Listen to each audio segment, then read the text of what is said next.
eu sou na lettera a Giancarlo Figli Tarakubanate che su giù sapava da sempre venuti a sora di mamma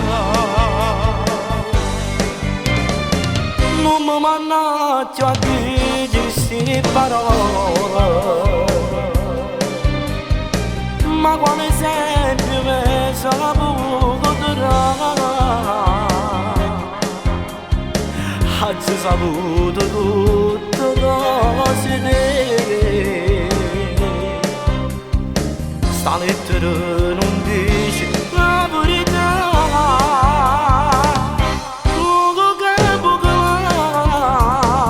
a così ti chiama gente che poi ti tiene che paura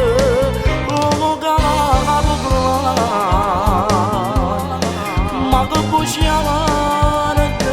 sono 3 anni che mi scrivo che stai fuori da Italia poi ti affaticare se piacere la gara non me può giudicare ma passo così non da palanca una bicicletta nuova e libera per studiare oh che pocanano la giornata poverina mi devi che stai quarantiera non capireva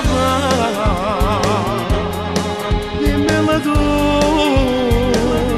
questo mondo non mi ha dato una venire di te mano per crescere la papà se tu sapessi che già sono portato ogni mattina a scuola non dormite dici non sta sottata a fianco a me poi ci sanno che soffrire che niente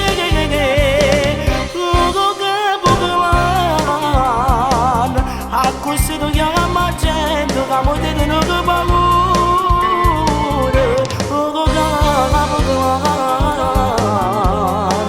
ma che puoi chiamare sono 3 anni che mi scrivo che stai fuori da Italia poi ti affaticare se piacere la gara non me può giudicare ma passo così non da palanca una bicicletta nuova e libera per studiare oh che pocanano la giornata poverina mi devi che stai quarantiera